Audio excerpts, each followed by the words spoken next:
वाहेगुरु जी का खालसा वाहेगुरु जी की फतेह। गुरु की प्यारी साध संगत जी, आज हम आपके लिए एक नई साखी लेके आए हैं। यह साखी है 15वीं शताब्दी की। उस समय भारत में राजाओं का शासन था, धर्म गुरुओं का बहुत मान था, लेकिन आम लोगों के मन में डर भी बहुत था। सत्ता अपनी मर्जी से फैसले करती थी और जनता अक्सर सहमी रहती थी। दोस्तों, काशी को ज्ञान की नगरी कहा जाता था। काशी के घाटों पर पवित्र गंगा बहती थी, मंदिरों में शंख बजते थे और मस्जिदों से अजान की आवाज आती थी। लेकिन इन सब ध्वनियों के बीच एक आवाज गूंजती थी। वह ना शंख की थी और ना अजान की थी, वह थी सत्य की आवाज। और यह आवाज थी संत कबीर दास जी की। कबीर साहब एक साधारण जुलाहे थे, साधारण कपड़े पहनते थे और बहुत सरल जीवन जीते थे, लेकिन उनकी वाणी असाधारण थी। वह अपने चरखे पर सूत बुनते थे और गाते थे, माला फेरत जुग गया फिरा न मन का फेर। कबीर साहिब की आवाज में सच्चाई की ताकत थी। वह मंदिरों के बाहरी आडंबरों पर सवाल उठाते थे, मस्जिदों के बारे में भी कहते थे कि ईश्वर पत्थर या दीवारों में नहीं बसता, ईश्वर तो मनुष्य के भीतर है। यह बात कुछ लोगों के दिल को छू जाती थी, लेकिन कुछ लोगों को यह बहुत चुभती थी, क्योंकि इससे उनके धर्म के नाम पर चल रहे दिखावे पर सवाल उठने लगे थे। कबीर साहिब के पास गरीब लोग आते थे और उनका सत्संग सुनते थे। कुछ अमीर लोग भी छुप छुप कर उनकी बातें सुनते थे। धीरे धीरे कबीर साहिब जी की साखियां गली गली में गूंजने लगी। पोथी पढ़ पढ़ जग मोया, पंडित भया न कोय, 2.5 अक्षर प्रेम का पढ़े न पंडित होए। समय बीतने लगा और लोगों को समझ आने लगा कि सच्चा संत किसी से नहीं डरता।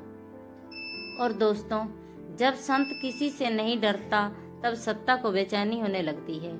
कबीर साहिब की ख्याति दूर दूर तक फैलने लगी। लोग दूर दूर से उनका सत्संग सुनने आने लगे। धीरे धीरे से उनकी चर्चा दिल्ली के दरबार तक पहुंच गई। उस समय दिल्ली पर सिकंदर लोदी का शासन था। कुछ दरबारी जो कबीर साहिब से नफरत करते थे, उन्होंने राजा से शिकायत की। उन्होंने कहा, हुजूर, यह कबीर लोगों को भड़काता है, यह धर्म के नियमों को तोड़ने की बात करता है। लोग इसकी बातें सुनते हैं और इसके पीछे चलने लगे हैं। हमें डर है कि कहीं ये आगे चलकर बगावत ना करे। जब सिकंदर लोदी ने यह बात सुनी तो उसे बहुत क्रोध आया। उसने सोचा, एक साधारण जुलाहा मुझे चुनौती देगा, इसे तो मैं पल भर में खत्म कर दूंगा। उसने तुरंत सैनिकों को आदेश दिया, काशी जाओ और कबीर को पकड़कर मेरे दरबार में लाओ। राजा के आदेश पर सैनिक काशी पहुंचे। घोड़े दौड़ रहे थे, धूल उड़ रही थी और लोगों के मन में डर फैल गया।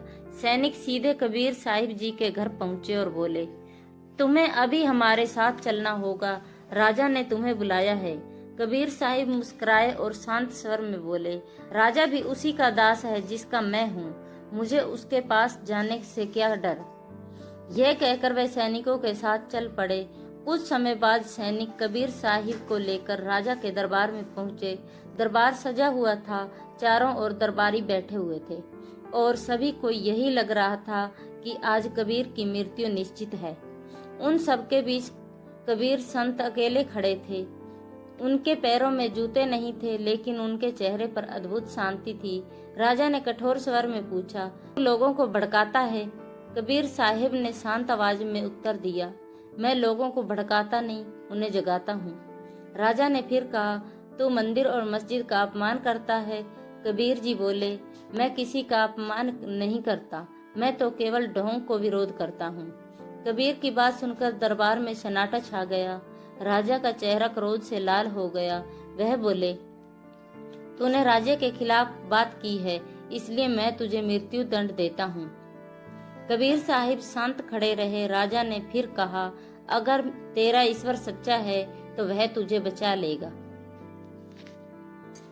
तूने राजा के खिलाफ बात की है, इसलिए मैं तुझे मृत्यु दंड देता हूँ। कबीर साहिब शांत खड़े रहे। राजा ने फिर कहा, अगर तेरा ईश्वर सच्चा है तो वह तुझे बचा लेगा। और उसने सैनिकों को आदेश दिया, कल इसे हाथी के पैरों के नीचे कुचल दिया जाएगा। यह सुनकर दरबार में सन्नाटा छा गया। कबीर साहिब ने केवल इतना कहा था, जाको रखे साइयां मार सके न कोई। उनकी आंखों में डर का नाम नहीं था। सैनिक उन्हें पकड़कर जेल की कोठरी में ले गए। चारों ओर अंधेरा था, लेकिन कबीर साहिब वहीं बैठकर भजन गाने लगे। राम नाम की लूट है, लूट सके तो लूट। पहरेदार यह देखकर हैरान थे। उन्हें समझ में नहीं आ रहा था कि जो व्यक्ति कल मरने वाला है वह इतना शांत कैसे हो सकता है। अगली सुबह में राजमहल के बाहर मैदान में भारी भीड़ जमा हो गई। कबीर साहिब को जंजीरों से बांधकर वहां लाया गया। लोगों के चेहरे पर डर था, लेकिन कबीर साहिब के चेहरे पर अद्भुत शांति थी। ऐसा लगता था जैसे वह भगवान की भक्ति में लीन है। तभी दूर से हाथी की जोरदार गर्जना सुनाई दी। एक विशाल और मदमस्त हाथी मैदान की ओर आ रहा था। उसके कदमों से धरती कांप रही थी। यह वही हाथी था जिससे राजा अपने अपराधियों को कुचलवाता था। आज तक कोई भी उससे बचकर नहीं गया था। भीड़ में खड़े हुए लोग डरे हुए थे। सबको लग रहा था कि आज कबीर साहिब का निश्चय अंत है। उधर राजा सिकंदर लोधी अपने ऊंचे सिंहासन पर बैठकर सब देख रहा था।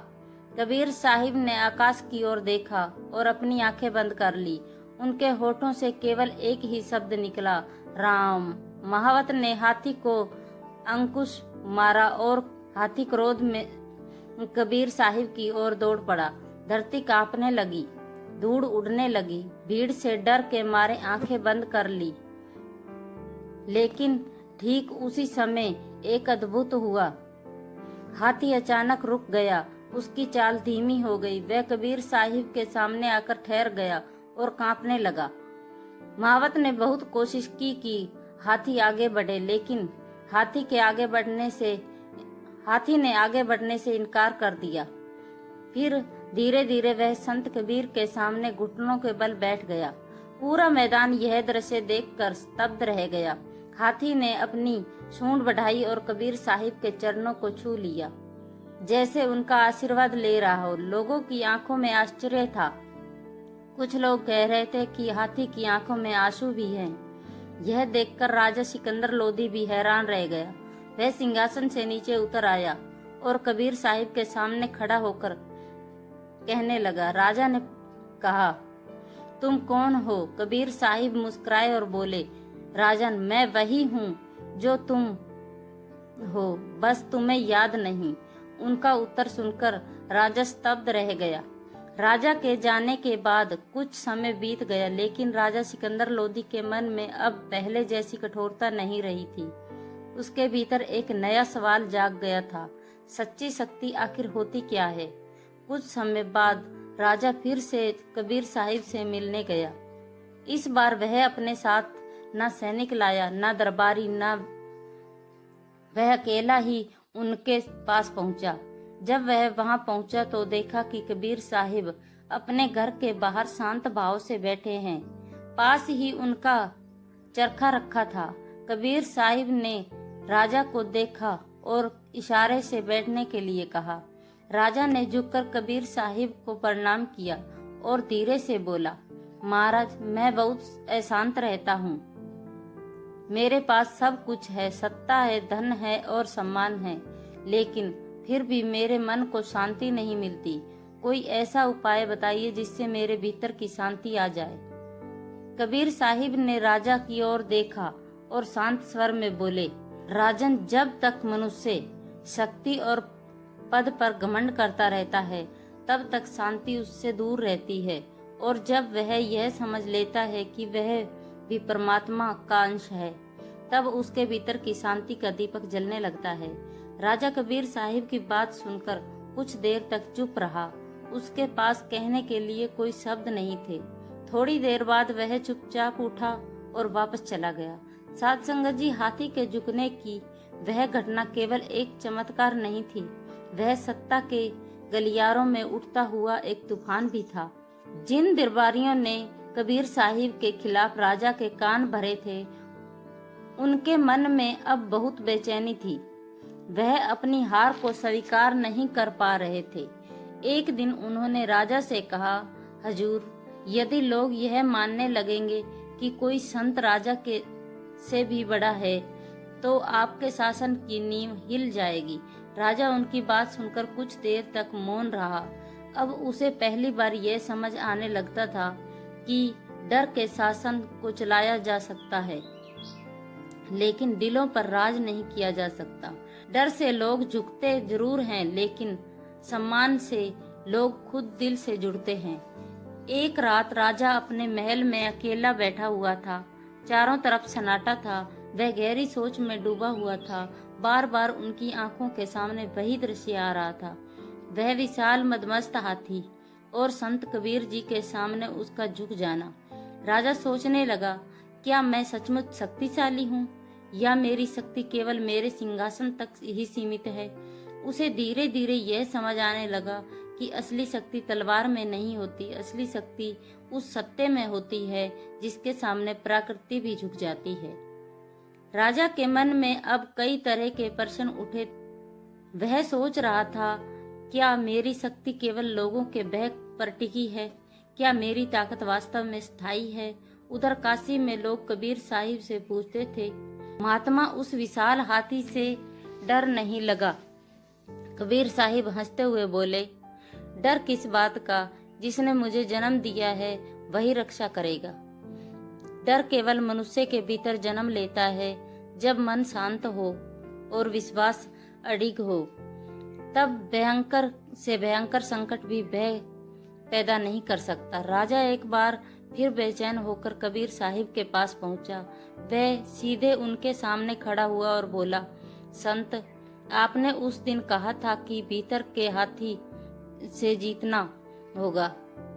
क्या आप मुझे बता सकते हो कि उसे कैसे जीता जा सकता है? कबीर साहिब ने धीरे से राजा की आंखों में देखा और बोले, राजन, भीतर का हाथी अहंकार, क्रोध और लालच है। तुम उसे तलवार या शक्ति से नहीं हरा सकते। उससे जीतने का उपाय यह है सत्य, विनम्रता और विश्वास।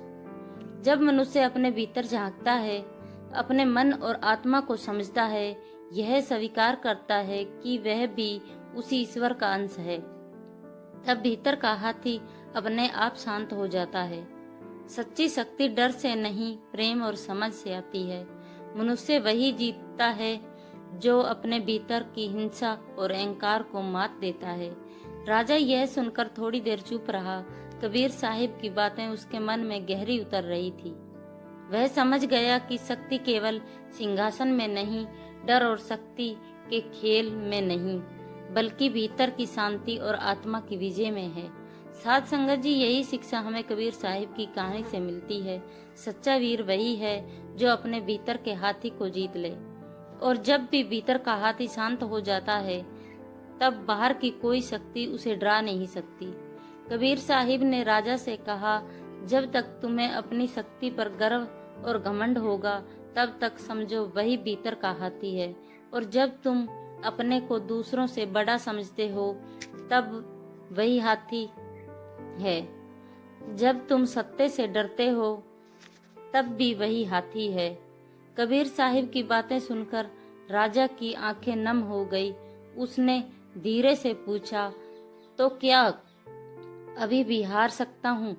कबीर साहिब मुस्कुराए और बोले, जब तक तुम प्रश्न पूछते हो तब तक आशा है। राजा के बदलते स्वभाव से दरबारियों में असहायता छा गई थी। वह आपस में बातें कर रहे थे। एक जुलाहे ने राजा को झुका दिया है, लेकिन राजा अब शांत था। वह उनकी बातें सुनकर भी विचलित नहीं हुआ। एक दिन राजा ने दरबार में कहा, जो सत्य के आगे झुकता है वह कमजोर नहीं बल्कि मुक्त हो जाता है। समय बीतता गया। एक बार फिर दरबार में विवाद हो उठा। कुछ धर्मगुरु राजा के पास आए और बोले, राजन, कबीर अधर्मी है।